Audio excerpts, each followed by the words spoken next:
dari saksi pemohon, Muhammad Jaya, agama Islam, Chandra Adi Susilo, agama Islam, Anang Husni, agama Islam, Jurkani Islam, dan Marhuri. Ikuti saya Pak ya. Bismillahirrahmanirrahim. Bismillahirrahmanirrahim. Demi Allah saya bersumpah. Demi Allah saya bersumpah. Sebagai saksi. Sebagai saksi. Akan memberikan keterangan yang sebenarnya. Akan memberikan keterangan yang sebenarnya. Tidak lain dari yang sebenarnya. Tidak lain dari yang sebenarnya.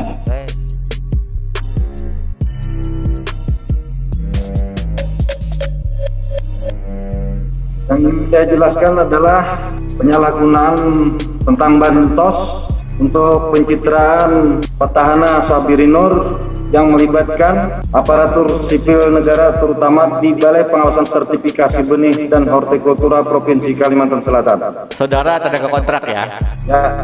Lebih tepatnya tugas saudara apa tupoksinya? Pengemudi. Ya. Pengemudi.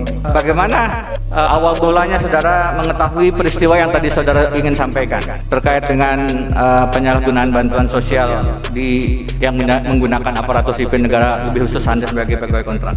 Pertengahan 2018, di sana kita diperintahkan oleh Kepala Balai BPSBTPH yang bernama M. Eksan untuk mengerjakan pengemasan beras yang diawali dari penempelan stiker, pengemasan, dan pengangkutan. Perintah itu disampaikan kepada kita, katanya ini langsung dari Jenderal. Jenderal adalah sebutan Muhammad Ihsan kepada Gubernur Sabiri Nur. Muhammad Ihsan ini siapa? Apa jabatannya? Muhammad Ihsan adalah Kepala Balai BPSBTPH tersebut. Bisa saudara ceritakan bagaimana proses pembungkusan beras dan stiker itu? Awalnya dari pertengahan 2018 hingga 21 Mei 2020. Kok Anda ingat 21 Mei? Karena ada masih chat dari di WhatsApp saya, terakhir tanggal 22 kita sudah berontak. Oh, berontak untuk tidak melakukan pengemasan dikarenakan Muhammad Ihsan memerintahkan karyawan-karyawati tenaga kontrak BPSBTPH untuk mengerjakan di luar kemanusiaan, tidak manusiawi, dengan waktu yang tidak ada liburnya, apa itu siang, malam, atau pagi, dan itu saya lakukan karena kita tidak bisa menolak ada ancaman untuk pemberhentian atau tidak diteruskan lagi kontrak kerja. Itu maksudnya bagaimana? Apakah tidak ada libur? Jam berapa dan jam berapa sebenarnya Anda bekerja? Memang waktu kita hampir tidak ada pagi, siang, bahkan sore, bahkan malam. Suatu hari saya pernah mengerjakan pengemasan itu dari jam 3 sore sampai besok pagi sekitar jam 10 Wintan. Dari jam 3 sore sampai jam 10 pagi, berarti tengah malam juga kerja? Subuh juga? Ya, itu yang kami anggap tidak manusiawi.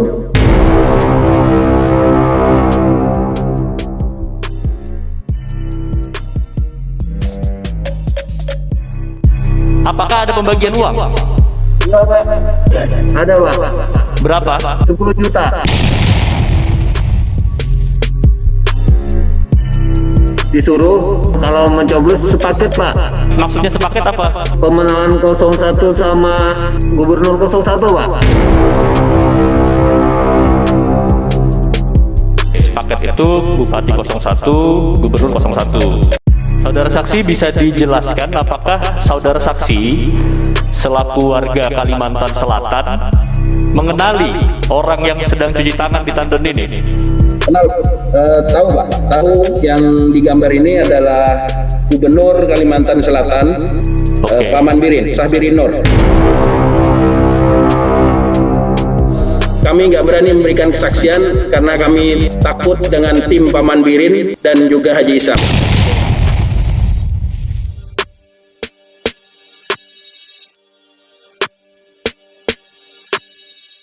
Saya dihubungi oleh seseorang, salah satu anggota KPU Banjar, yang menyebutkan bahwa ada upaya rekayasa untuk melakukan penambahan surat suara pasangan calon 01 pemilihan gubernur serta usaha pengurangan jumlah surat suara pasangan calon 02 pemilihan gubernur Kalsel, yang mana itu dilakukan secara terstruktur, perintah KPU pada PPK, PPK kepada KPPS, penambahan surat suara sah gubernur sebanyak 5.000 untuk pasangan calon 01. Sementara pengurangan untuk pasangan calon 02, surat suara sahnya dikurangi 5.000.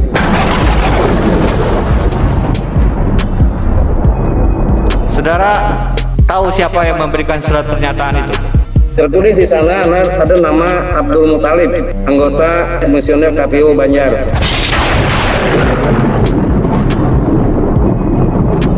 Dalam afidavit yang kami dapatkan juga tadi, bahwa saksi Syarif ini duduk bersama dengan Faisal dan juga satu orang yang merupakan tim pemenangan pihak terkait yang bernama saudara Rifki Nizami Karsayuda.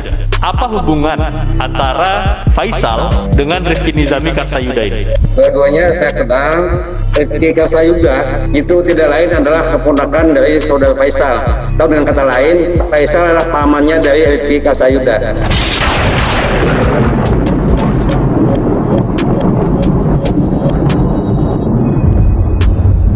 Saudara saksi bisa menceritakan apa yang beliau sampaikan pada saat berangkat ke Jakarta, saudara Mr. X itu? Dia dijemput oleh 2 orang. Sampai saat ini Mr. X itu tidak diketahui keberadaannya dan HP-nya pun tidak bisa dihubungi.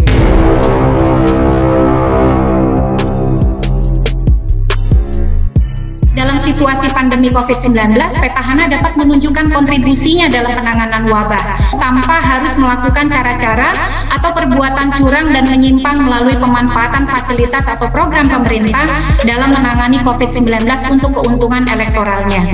Program penanganan COVID tetap bisa berjalan tapi tidak menggunakan identitas diri, nama, foto, dan lain-lain.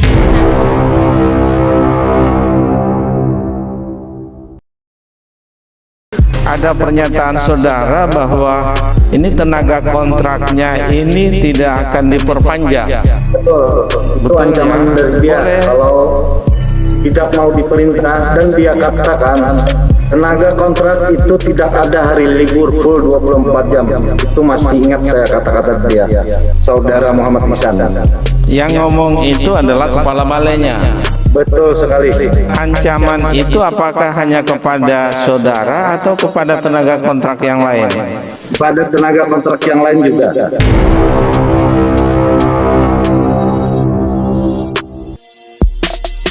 Apa yang menjadi alasan saudara sehingga bersedia menjadi saksi 02? Saya jadi saksi 02 karena banyak kesalahan.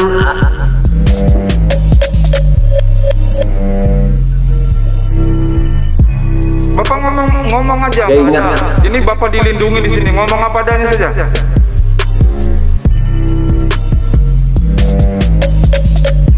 Apa yang atau bagaimana ceritanya sehingga Bapak menjadi saksi 02?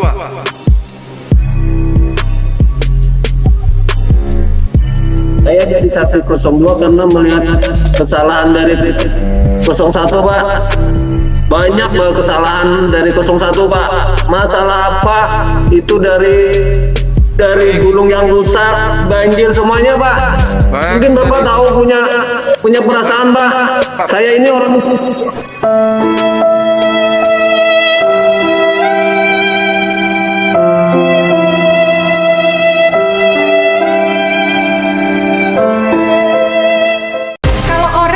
tidak memenuhi syarat dibiarkan menjadi peserta, tentu akan mempengaruhi hasil yang mulia. Jadi tetap saja rujukannya itu adalah pengaruh pada hasil. Demikian yang mulia. Baik, terima kasih. Ini tugasnya Ibu Diti untuk push teman-teman KPU agar tidak meloloskan yang tidak memenuhi persyaratan.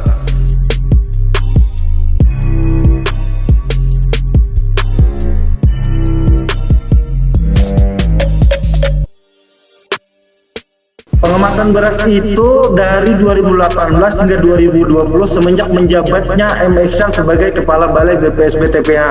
Sebelumnya tidak pernah ada. Jadi ini dimulai sejak kepala balainya yang baru gitu ya. Jadi tidak terhubung dengan pilkada ya sebenarnya. Betul. Oke. Jangan disimpulkan. Keberatan yang mulia. Oh ya. Jangan disimpulkan. Ya.